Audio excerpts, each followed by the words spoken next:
Question number 4, 8 parts हैं इसके। इसमें हमने डोमेन और रेंज को फाइंड करना है। तो सबसे पहले पार्ट 1 को लिख लेते हैं।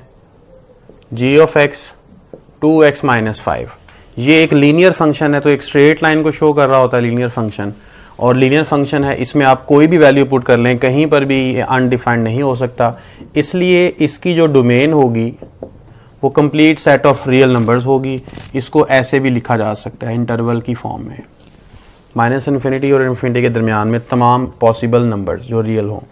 इसके बाद रेंज, इसकी जो रेंज है वो भी सेट ऑफ रियल नंबर्स ही होगी।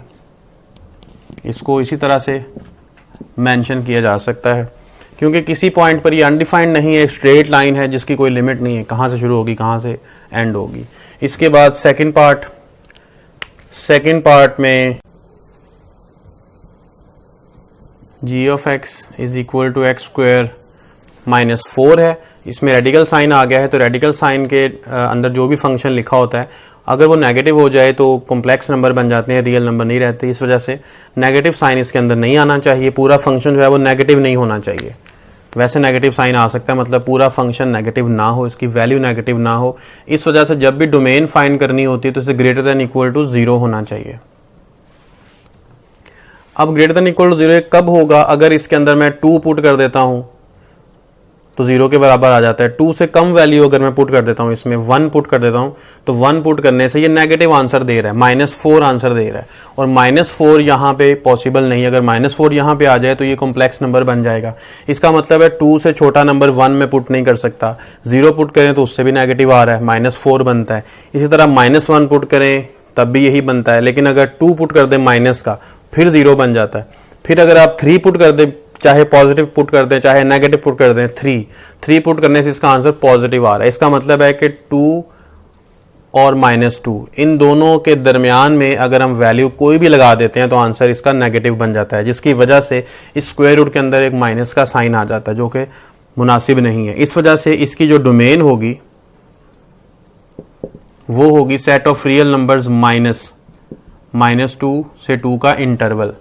-2 से 2 के दरमियान जो भी वैल्यूज हैं सारी की सारी सेट ऑफ रियल नंबर्स में से माइनस कर दी, जो बाकी एलिमेंट्स बच जाएंगे 2 और -2 समेत, वो इसकी डोमेन होंगी। इसी तरह रेंज, स्क्वायर रूट फंक्शन की जब भी रेंज फाइंड करनी होती है तो हमेशा वो 0 से पॉजिटिव तमाम नंबर्स अनडिफाइंड इन्फिनिटी तक होती है। इसके बाद तीसरा जो फंक्शन है ये भी इसी तरह से स्क्वायर रूट फंक्शन है। तीसरा फंक्शन ये लिखा हुआ है x+1, तो इसकी भी डोमेन आप सिंपल फाइंड आउट करने के लिए इसको लिखेंगे x+1 greater than equal to 0। इसकी वैल्यू आ रही है ग्रेटर देन इक्वल टू -1। इसका मतलब है कि जो डोमेन बनेगी वो होगी -1 इसमें शामिल है, क्योंकि इक्वालिटी का साइन है, इन्फिनिटी तक पॉजिटिव, ये इसकी डोमेन होगी। और अगर इसकी रेंज फाइंड आउट करनी है तो रेंज का तरीकाकार वही है स्क्वायर रूट फंक्शन का, कि ये 0 से लेके अनडिफाइंड से पहले तक, इन्फिनिटी से पहले तक होती है। इसके बाद अब नेक्स्ट फंक्शन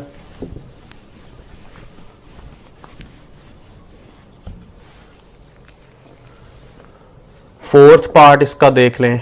x-3 इसका मॉडुलस है। x-3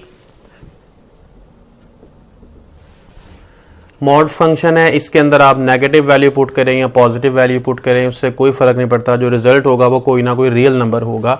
इस वजह से इसकी जो डोमेन है वो complete set of real numbers होती है। इसके बाद range, absolute value is always positive, यानी इसका जब भी रिजल्ट आता है वो हमेशा पॉजिटिव रिजल्ट आता है, नेगेटिव रिजल्ट इसका नहीं आ सकता।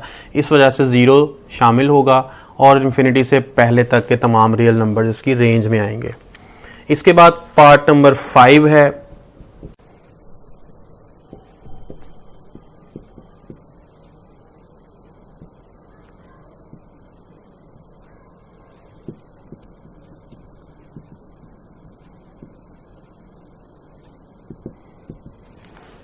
अब ये पीसवाइज फंक्शन है। पीसवाइज फंक्शन में ये हमें डोमेन गिवन होती है। x की जो वैल्यूज हम इस फंक्शन के अंदर पुट कर सकते हैं वो वैल्यूज हमें गिवन है। -2 और -2 से छोटी तमाम वैल्यूज हम इस फंक्शन में पुट कर सकते हैं, और -2 से बड़ी वैल्यूज हम इस फंक्शन में पुट कर सकते हैं। इसका मतलब है कि हम तमाम वैल्यूज -2 और उससे छोटी और उससे बड़ी तमाम वैल्यूज पुट कर सकते हैं, इसलिए इसकी जो डोमेन होगी वो सेट ऑफ रियल नंबर्स होगी। इसके बाद इसकी रेंज फाइंड आउट करनी है।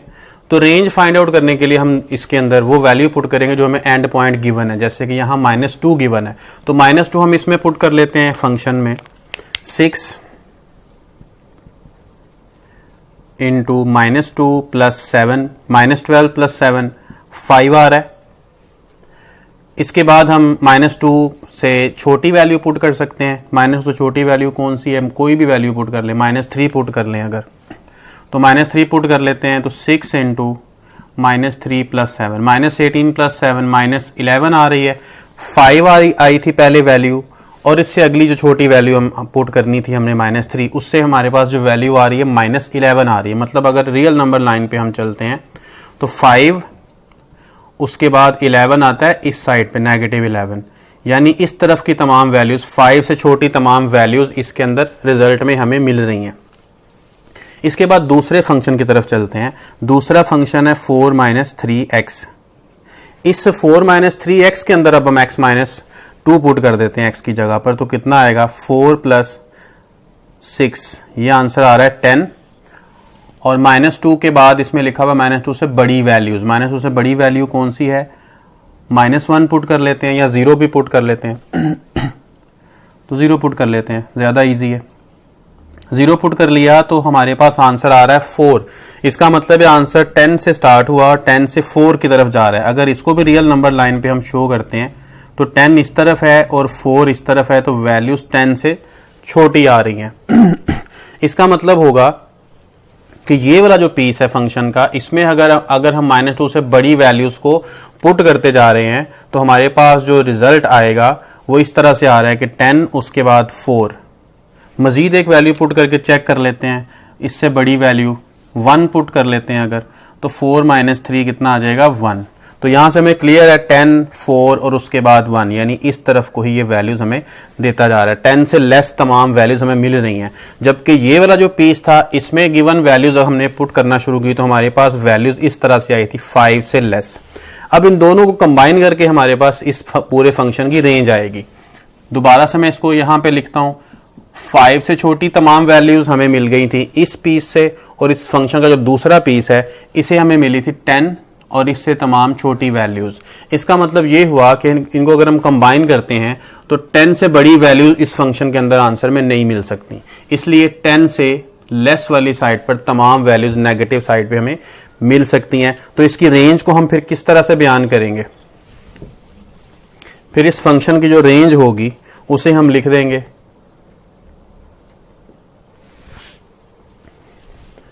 10 इसके अंदर शामिल है या नहीं शामिल, ये चेक करना है हमने। यहां -2 मैंने पुट किया था इस फंक्शन में, जो कि -2 इस इंटरवल में शामिल नहीं था, इस वजह से इसका आंसर 10 नहीं हो सकता। 10 के करीब भी कोई आंसर हो सकता है बहुत छोटा, जैसे कि हम इसमें -2 नहीं पुट कर सकते थे, -2 के करीबी -1.9999 पुट कर सकते थे। अगर उसको पुट करेंगे तो आंसर भी 9.999 समथिंग आएगा, इसलिए 10 नहीं आएगा, 10 के करीबी उससे स्मॉल आंसर आएगा, तो उसको एक्सक्लूड कर देंगे इंटरवल में से, और -∞, तो ये इंटरवल होगा। अब बेहतर है कि -∞ इधर लिख लें और 10 इधर, क्योंकि नेगेटिव वैल्यूज सबसे छोटी वैल्यूज यहाँ पे आएंगी, उसके बाद बड़ी वैल्यूज का जो है वो सेकंड पॉइंट होगा। तो इसको हम इस तरह से लिख लेते हैं -∞ to 10, ये इसकी रेंज होगी।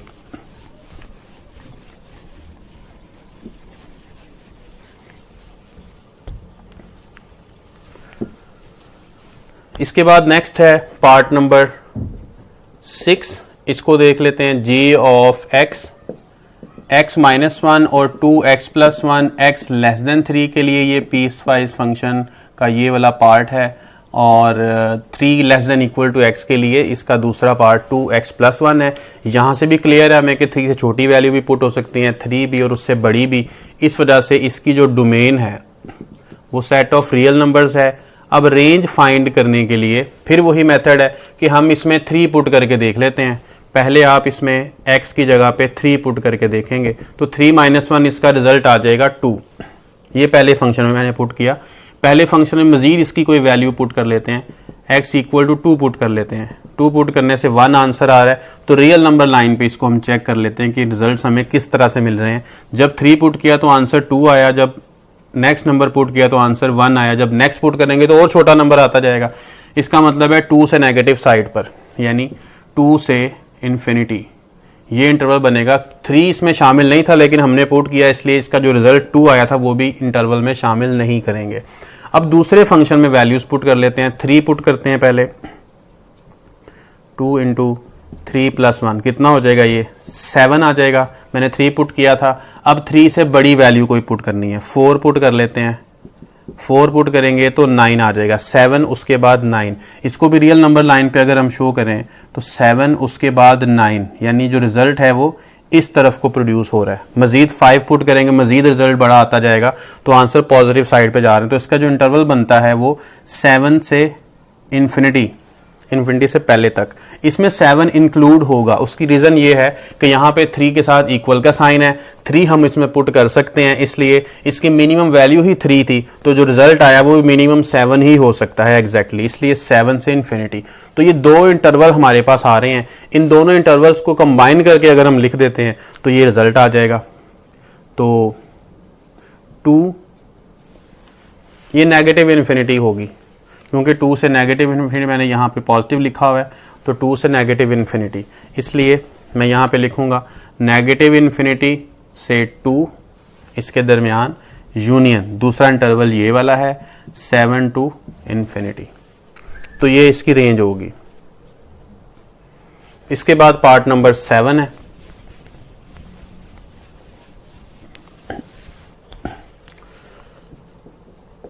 पार्ट 7 में फंक्शन लिखा है x² - 3x + 2 divide by x + 1, और साथ में ये भी लिखा हुआ है कि x is not equal to -1। अब इसकी डोमेन फाइंड करनी है। तो डोमेन क्या होती है, जहां पे फंक्शन अनडिफाइंड ना हो, ऐसी वैल्यू जिस पर फंक्शन अनडिफाइंड ना हो और ना ही वो कोई कॉम्प्लेक्स नंबर बने। अब यहाँ पे डिनोमिनेटर में x + 1 है, अगर x की जगह -1 पुट कर देते हैं तो ये अनडिफाइंड हो जाता है। इसी वजह से हमें क्वेश्चन के साथ ये भी गिवन है कि इसमें x की वैल्यू -1 नहीं टेक की जा सकती, बाकी जो चाहे आप वैल्यू इसमें पुट कर दें, फंक्शन के डिनोमिनेटर में 0 नहीं बनेगा, यानी फंक्शन अनडिफाइंड नहीं बनेगा। इस वजह से सेट ऑफ रियल नंबर्स में से अगर हम -1 को निकाल दें तो बाकी तमाम एलिमेंट्स इसको डिफाइंड ही रखते हैं, इसलिए इसकी डोमेन होगी r-1। इसके बाद रेंज है। अब रेंज इस तरह का जो भी फंक्शन है जिसमें ऊपर भी x है नीचे भी x है, ऊपर चाहे x² है और नीचे x है, यानी क्वाड्रेटिक है और नीचे लीनियर है, इसका आंसर कभी भी 1 नहीं आ सकता, क्योंकि इसमें एक कांस्टेंट भी ऐड हो रहा है। अगर इसमें कांस्टेंट ऐड ना हो रहा होता तो फिर हम कह सकते थे, लेकिन अभी फिलहाल दोनों के कोफिशिएंट्स 1 है और इसमें कोई भी आप वैल्यू पुट कर लें x की जगह पे, इसका आंसर 0 पुट करके आप देख लें, इसका आंसर 2 आ रहा है। इसका आंसर किसी भी सूरत 1 नहीं आएगा, क्योंकि 1 तभी आ सकता है जब ऊपर और नीचे वाले जो फंक्शंस हैं वो सेम होंगे। अगर हम इसको फैक्टराइज भी करते हैं तो x - 2 × x - 1 इसके फैक्टर्स आ रहे हैं, यानी इस तरह से आ रहा है x - 2 और x - 1 डिवाइड बाय x + 1। अब ऊपर नीचे कटिंग भी नहीं हो सकती, किसी सूरत कटिंग नहीं हो रही है। अगर ऊपर नीचे बिल्कुल एक जैसे कैंसिल हो जाएं तो फिर इसका आंसर 1 पॉसिबल हो सकता है, जो कि इस क्वेश्चन के अंदर पॉसिबल नहीं है। इसलिए इसकी जो रेंज होगी वो r-1 होगी। इसके बाद पार्ट नंबर 8 को देख लेते हैं। x² - 16 है और x - 4 है, और साथ ये भी लिखा हुआ है कि x 4 नहीं हो सकता। क्लियरली हमें यहां से भी नजर आ रहा है कि अगर हम यहां पे 4 पुट कर देते हैं तो फंक्शन अनडिफाइंड हो जाएगा, उसका डिनोमिनेटर में 0 आ जाएगा। इसलिए इसकी जो डोमेन है उसमें 4 शामिल नहीं किया जा सकता, तो इसलिए सेट ऑफ रियल नंबर्स में से आप 4 को माइनस कर दें। इसके बाद रेंज फाइंड आउट करनी है, तो रेंज फाइंड आउट करने के लिए अब इसके फैक्टर्स बना के देख लें, x + 4, x - 4 और x - 4। अब इसमें x - 4 आपस में कैंसिल हो रहा है और बाकी बच रहा है x + 4। अब जो चीज डोमेन में शामिल नहीं थी वही वाला नंबर हम इसके अंदर अगर पुट कर दें तो जो भी इसका रिजल्ट बनेगा वो इसकी रेंज में शामिल नहीं होगा, क्योंकि 4 इसकी डोमेन में हम, यानी 4 को इस फंक्शन में पुट नहीं कर सकते किसी भी सूरत, वो उसकी डोमेन में शामिल नहीं है। इस वजह से हमने जब इसको सिंप्लीफाई किया तो x प्लस 4 आ गया, लेकिन इसमें तो 4 पुट हो सकता है, इसमें आपने 4 पुट कर दिया, आंसर आ गया 8। जबकि 4 जो था वो शामिल नहीं किया जा सकता था, मैंने 4 शामिल किया तो आंसर 8 आया। अगर शामिल ना करता 4 तो आंसर भी 8 ना आता। डोमेन के मुताबिक हमें शामिल नहीं करना था 4 को, इस वजह से हम 8 को भी शामिल नहीं कर सकते उसकी रेंज में, इसलिए रिजल्ट आएगा r माइनस 8, ये उसकी रेंज है। Question number 5, F of X equal to X cube. इस क्वेश्चन में हमें जो फंक्शन गिवन है पहले वो लिख लेते हैं। अब इसमें F of 2 is equal to -3 हमें गिवन है, तो एफ ऑफ 2 पुट कर लेते हैं। एफ ऑफ 2 बनाने के लिए हम पुट कर लेंगे x इक्वल टू 2, तो एफ ऑफ 2 इधर आ जाएगा 2 cube 2 square b into 2 plus 1, तो ये बन जाएगा 8 minus 4a plus 2b plus 1। अब एफ ऑफ 2 की वैल्यू -3 गिवन है, तो आप इस वैल्यू को यहां पे यूज कर लें -3। 4a को लेफ्ट साइड पे ले आते हैं, इसी तरह 2b को भी लेफ्ट साइड पे ले आते हैं, कांस्टेंट टर्म्स हम राइट साइड पे शिफ्ट कर देते हैं। 8 प्लस 1 9 और प्लस 3 ये हो जाएगा 12। यहां से आप अगर डिवाइड बाय 2 कर दें बोथ साइड्स, तो ऐसा करने से यहां पर 2a और b रह जाएगा 6। यहां से b की वैल्यू बना लेते हैं हम, ये सिंगल इक्वेशन आ गई। इसके बाद अब f of -1 equal to 0 given है, तो उसके लिए हम पुट कर लेते हैं x equal to -1 in f of x। इस फंक्शन में x की जगह पर अब -1 पुट कर लेते हैं, तो -1 का cube -a -1 square b -1 and plus 1, -1 -a -b plus 1। f of -1 is equal to 0 हमें पहले से गिवन है क्वेश्चन की स्टेटमेंट में, तो हमने ये लिख लिया। इसके बाद अब यहां पर हम इस b की वैल्यू को पुट करते हैं, सब कुछ a में आ जाएगा, ये कैंसिल कर लेते हैं, तो -a -b is equal to 0। Minus को बोथ साइड्स मल्टीप्लाई करके खत्म कर लेते हैं, a plus B is equal to 0, तो अब b की वैल्यू यहां पे हम पुट कर लेते हैं।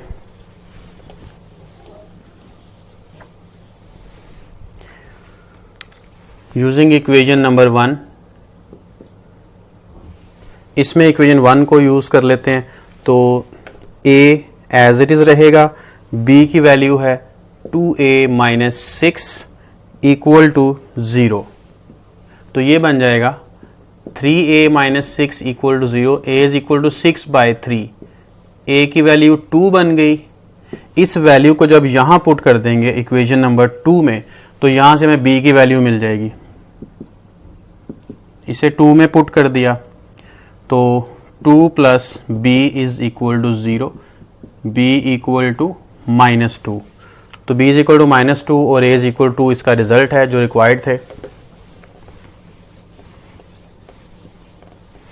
इसके बाद क्वेश्चन नंबर 6 शुरू करते हैं।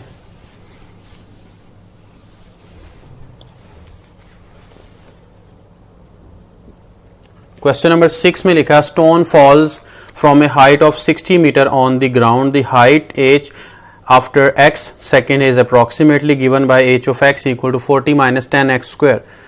What is the height of stone when x equal to 1 second, 1.5 second and 1.7 second. 3 हमें पार्ट्स गिवन है, तीनों में x की वैल्यू गिवन है और हमें हाइट का फंक्शन भी गिवन है। हम हाइट के फंक्शन को लिख लेते हैं 40 माइनस 10x स्क्वायर। इस हाइट के फंक्शन में अगर हम a को सॉल्व करें, तो a को सॉल्व करने के लिए हम इसमें x की वैल्यू को 1 यूज करेंगे। जब x 1 यूज होगा 1 सेकेंड पर, इसकी हाइट बन जाएगी 40 minus 10 30। Height when the stone is after 1 second. तो इसके बाद 1.5 और 1.7 को भी करना है सॉल्व, तो आप खुद ही उसको पुट कर लें एज इट इज़, 1 की जगह 1.5 फिर 1.7, तो इजीली सॉल्व हो जाएगा। अब इसका फर्स्ट पार्ट हमने किया है, अब सेकंड पार्ट देख लें। When does the stone strike the ground, जब स्टोन ने ग्राउंड को स्ट्राइक करना है तो उसकी हाइट कितनी हो जाएगी, उसकी हाइट हो जाएगी 0। इस वजह से एच ऑफ एक्स जो हमें गिवन है इसको हम 0 के इक्वल कर लेते हैं। तो 10x² को राइट साइड पे शिफ्ट कर दें, दोनों साइड्स पॉजिटिव हो जाती हैं, तो इस तरह से आंसर आएगा। 10 को डिवाइड कर लें 4 और x से आंसर आ जाएगा 2 seconds. x is equal to 2 सेकेंड्स। 2 सेकेंड्स के बाद जो स्टोन है वो ग्राउंड को हिट करेगा। Question number 7, show that x equal to 80² y is equal to 280 represent parabola y² is equal to 4ax। तो ये जो इक्वेशंस हमारे पास हैं x equal to 80² and y equal to 280, इन दोनों इक्वेशंस में दो वेरिएबल्स हैं x और y, और दोनों variables in terms of A third variable t लिखे गए हैं। इसमें हम t को कहते हैं पैरामीटर, और इसी की वजह से हम इन दोनों इक्वेशंस को कह देते हैं कि ये पैरामीट्रिक इक्वेशंस हैं। इन इक्वेशंस में से पैरामीटर को हमने रिमूव करके x और y का एक रिलेशन बनाना होता है, और अगर x और y का हम रिलेशन बना लेंगे तो वो फिर जैसे यहाँ पे हमारे पास है y² is equal to 4ax, तो इस तरह से ये हमें हासिल हो जाएगा t को रिमूव करते हुए। तो यहाँ से अब t को रिमूव मुख्तलिफ तरीकों से किया जा सकता है। यहाँ से t की वैल्यू को निकाल देते हैं, इस t की वैल्यू को यहाँ पुट कर लेते हैं, यहाँ फिर इसका स्क्वेयरिंग बोथ साइड्स कर लेते हैं, उसमें t² आ जाएगा, और उसमें t² हम लहरा से बनाकर उसके अंदर इसकी वैल्यू लगा देंगे। मुख्तलिफ मेथड्स होते हैं, जो भी मेथड अपनाया जाए हमने बस t को रिमूव करना है और x और y का एक रिलेशन बनाना होता है। तो हम इसको इक्वेशन नंबर 1 कह लेते हैं, इसको 2 कह लेते हैं। टेक 2, अगर हम 2 को टेक करते हैं तो यहां से t की वैल्यू बन जाएगी y ओवर 2a। t इसके इक्वल है, इसको यूज कर लें अब इक्वेशन नंबर 1 में। जब 1 में हम इसको यूज करेंगे तो t की जगह पे हम वैल्यू लगा सकेंगे इसकी y ओवर 2a, इसका स्क्वायर एज इट इज रहेगा, तो a over a into Y square over 4a², a cancel out हो जाएगा और आ जाएगा ये y² over 4a is equal to x। जो इक्वेशन हमें बनानी है वहां पे लिखा हुआ है y² is equal to 4ax, तो 4a को आप यहां से लेफ्ट साइड में मल्टीप्लाई कर दें तो y² is equal to 4ax। तो यही रिक्वायर्ड इक्वेशन है जो कि हमने पैरामीट्रिक इक्वेशन से बनाई है।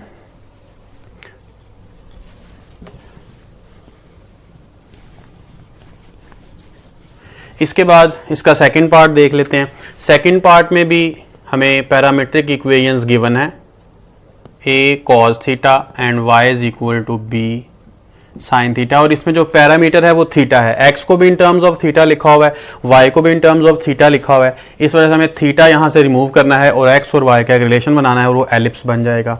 तो इसके लिए x ओवर a बना लेते हैं, इसको x ओवर a यानी a को लेफ्ट साइड पे डिवाइड किया, राइट पे cos थीटा रह गया, ये इक्वेशन नंबर 1 है। इसी तरह यहां से y over b is equal to sine theta बना लिया, ये इक्वेशन नंबर 2 हो गई।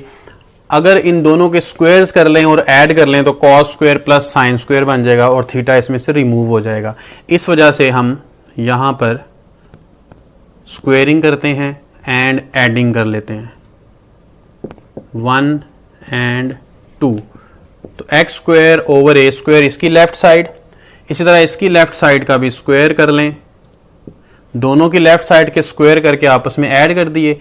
इसी तरह दोनों की राइट साइड्स, इसकी राइट साइड का स्क्वायर, इसकी राइट साइड का स्क्वायर, और दोनों को आपस में ऐड कर लिया। तो ये हमने स्क्वायरिंग एंड एडिंग का स्टेप कर लिया।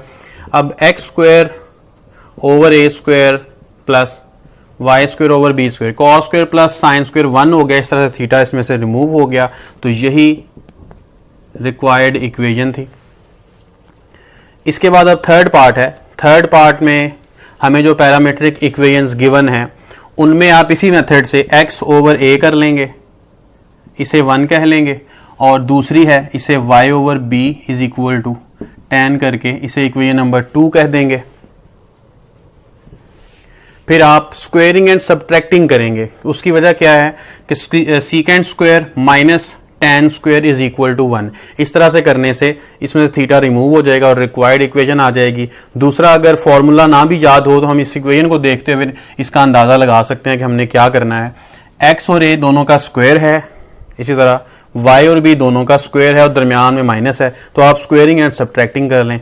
इस इक्वेशन में स्क्वायर्स हैं, दरमियान में प्लस है, तो आप स्क्वायरिंग एंड एडिंग कर लें। इस तरह से भी आप कर सकते हैं।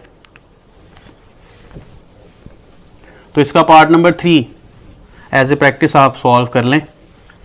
इसके बाद question number 8, prove the identities.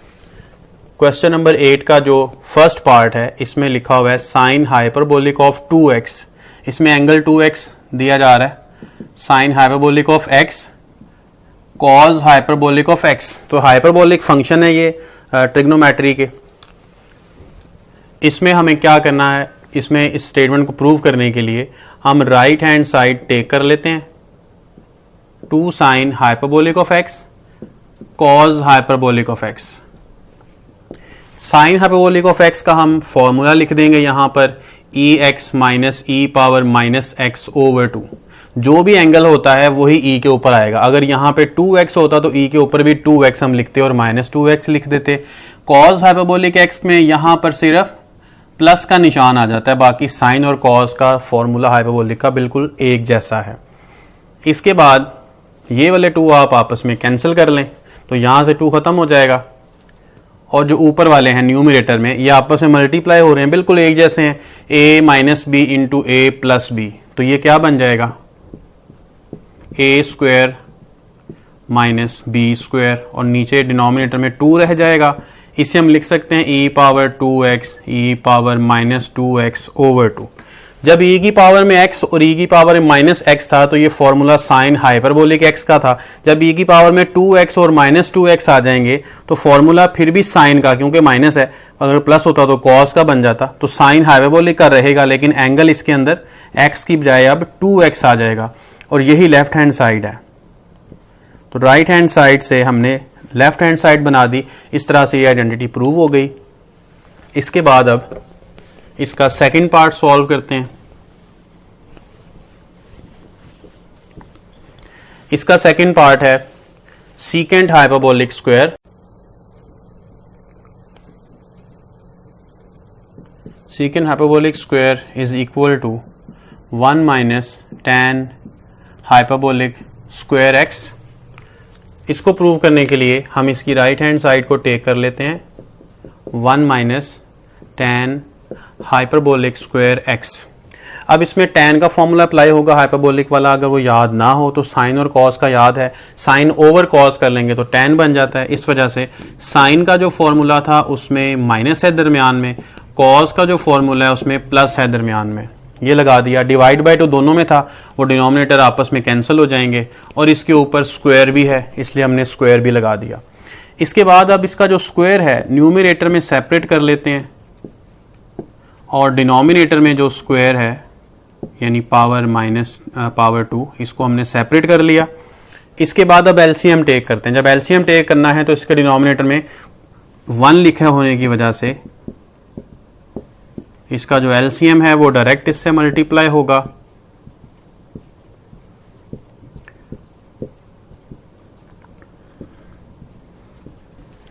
इसके बाद अब देखें कि ये फॉर्म बन गई a plus B square minus a minus B square. तो एक फॉर्मूला होता है, डायरेक्टली आप उस फॉर्मूले को लिख सकते हैं, a plus B square minus a minus B square is equal to 4ab। ये फॉर्मूला बनता है। अगर फॉर्मूला ये वाला भी ये याद ना हो तो आप सिंपल इसके स्क्वायर्स ओपन कर सकते हैं। सिंपल स्क्वायर जब ओपन करेंगे तो आपस में कटिंग होने के बाद आंसर 4ab की तरह का ही बच जाएगा, तो आप उसको भी डायरेक्टली लिख सकते हैं। तो आंसर 4ab, a की वैल्यू उसमें ex है और b की value e power minus x है। अब e पावर x और e पावर माइनस x दोनों सेम है, यानी बेसिस इनकी सेम है, तो आपस में इनकी पावर्स ऐड हो जाएंगी। जब पावर्स ऐड होंगी तो x माइनस एक्स पावर आ जाएगी 0। तो हम इसको लिख सकते हैं 4e पावर 0, पावर 0 से वो खत्म हो जाएगा, 1 रह जाएगा, इसलिए 4 over ex plus ex minus x का स्क्वायर।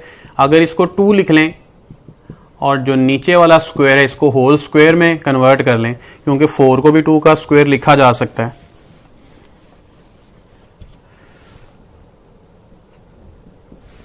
तो फिर इसके दरमियान में प्लस है, तो ये कॉस का फॉर्मूला है डिवाइड बाय 2, जो कि नीचे होना चाहिए था वो ऊपर है। इसका मतलब है कि ये रेसिप्रोकल है कॉस के फॉर्मूले का। अगर ये कॉस के फॉर्मूले का रेसिप्रोकल है तो फिर ये सीकेंड बन जाता है और जो स्क्वायर है वो एच के ऊपर आएगा, सीकेंड हाइपरबोलिक स्क्वायर, और यही लेफ्ट हैंड साइड है। हमने राइट हैंड साइड इसकी टेक की थी और लेफ्ट हैंड साइड बना दी, तो इस तरह से ये आइडेंटिटी भी प्रूव हो गई। क्वेश्चन नंबर 9 है determine whether the given function F is even और ऑड। अब इवन और ऑड फंक्शन की बात हो रही है। तो इवन फंक्शन एक ऐसा फंक्शन होता है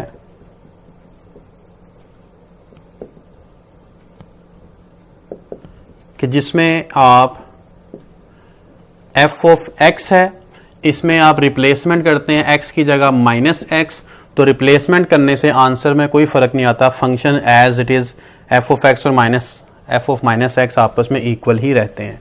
और ऑड फंक्शन, अगर आप एफ ऑफ एक्स में रिप्लेसमेंट करते हैं एक्स की जगह पर माइनस एक्स, तो ऐसा करने से एक माइनस शुरू में आ जाए। रिप्लेसमेंट करते हैं एफ ऑफ एक्स की माइनस एक्स के साथ, और माइनस अगर लगा देते हैं माइनस लगाने से वो फंक्शन एज इट इज दोबारा से बन जाए, तो फिर हम कहते हैं कि ये ऑड फंक्शन है। अब इसके लिए हमारे पास कुछ क्वेश्चंस हैं, एग्जांपल्स हैं, इसको हम करते हैं। क्वेश्चन नंबर 9 है, इसका पार्ट नंबर 1 है F of X equal to X cube plus X. अब इसको चेक करना है कि ये फंक्शन इवन है कि ऑड है। इवन हो या ऑड हो, दोनों को चेक करने का मेथड यही होगा कि आप एक्स को माइनस एक्स से रिप्लेस कर देंगे। तो रिप्लेस कर लेते हैं एक्स को माइनस एक्स के साथ, तो रिप्लेस करने से हमने ये हासिल किया F of minus x equal to minus X, और इसका क्यूब होगा इसी तरह माइनस एक्स, माइनस शुरू में आ जाएगा एक्स का क्यूब, और ये माइनस अगर आप कॉमन कर लें तो ये दोबारा से पहले वाला फंक्शन बन जाता है। तो इसको हम लिख सकते हैं एफ ऑफ एक्स। तो एफ ऑफ माइनस एक्स जब हमने किया, एक्स को रिप्लेस किया माइनस एक्स से, तो आंसर में आ गया माइनस एफ ऑफ एक्स। इसका मतलब ये हुआ कि फंक्शन इज ऑड फंक्शन है। अगर माइनस शुरू में आए बगैर एफ ऑफ एक्स के बराबर आ जाता तो फिर हम उसे इवन फंक्शन कह देते। इसी तरह इसका सेकंड पार्ट चेक होगा, एक्स की जगह माइनस एक्स पुट करेंगे,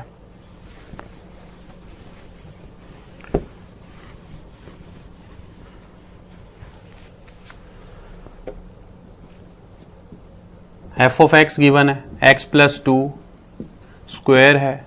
जब आप एक्स को माइनस एक्स से रिप्लेस कर देंगे तो ये माइनस एक्स प्लस 2 का स्क्वायर बन जाएगा। अब इस माइनस को आप कॉमन टेक कर लें तो ये बन जाएगा x माइनस 2, और ये स्क्वायर है। स्क्वायर आप माइनस के साथ ख़त्म कर दें तो रह जाएगा x माइनस, इसके ऊपर स्क्वायर रहेगा, नेगेटिव नंबर है उसका अगर स्क्वायर करें तो नेगेटिव साइन उसका ख़त्म हो जाता है। तो f ऑफ माइनस एक्स, अब यहां पर f of minus X is not equal to f of x के इक्वल भी नहीं आया और ना ही माइनस f ऑफ एक्स के इक्वल आया। तो यहां से क्लियर हो गया कि जो फंक्शन है ये ना तो इवन है ना ही ऑड फंक्शन है। इसके बाद अब थर्ड पार्ट है, इसको चेक कर लें। इसी तरह फोर्थ पार्ट है, फिफ्थ पार्ट है, तो इसमें से हम फिफ्थ पार्ट कर लेते हैं।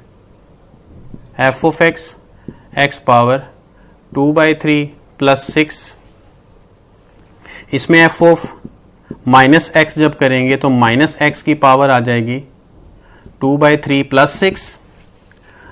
अब माइनस एक्स का स्क्वायर हम लैदा कर लेते हैं और पावर 1/3 को ऊपर लिख लेते हैं। स्क्वायर की वजह से ये माइनस खत्म हो जाएगा, लिहाजा एक्स की पावर 2/3 प्लस 6, तो ये पहले वाले फंक्शन के ही इक्वल आ गया।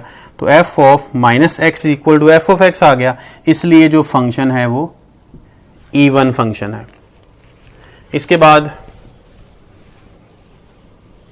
इसका जो लास्ट पार्ट है, पार्ट नंबर 6, इसको भी लिख लेते हैं। X cube minus x over x square plus 1, replace x bye minus x, replace करने से ये मिल जाएगा minus x cube minus x over minus x square plus 1।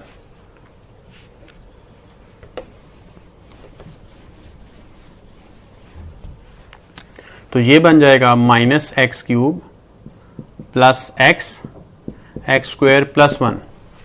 अब न्यूमरेटर में से अगर माइनस कॉमन टेक कर लें तो ये बन जाएगा x cube minus x over x square plus 1।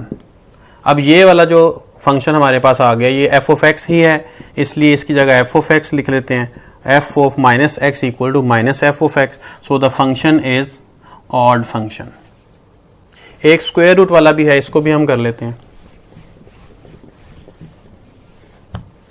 Part number 3 है एफ ऑफ एक्स, इसमें भी आप उसी मेथड से रिप्लेस कर लें एक्स को माइनस एक्स से, तो माइनस एक्स, इसी तरह माइनस एक्स स्क्वायर माइनस, और ये बन जाएगा एक्स स्क्वायर प्लस 5, माइनस को ब्रैकेट से बाहर लिख लेते हैं और ये फंक्शन एज इट इज आ गया। ये वाला जो फंक्शन है एफ ऑफ एक्स के इक्वल है, तो यहां पे हम लिख लेते हैं F of x, f of minus x equal to minus F of x, इसलिए फंक्शन है ऑड फंक्शन। तो एक्सरसाइज 1.1 हमने कंप्लीट कर ली है। अब नेक्स्ट हम 1.2 को सॉल्व करेंगे। तो मज़ीद आप इस वीडियो को लाइक भी करें, शेयर भी करें दूसरे दोस्तों के साथ, ताकि हम इस काम को मज़ीद आगे जारी रख सकें।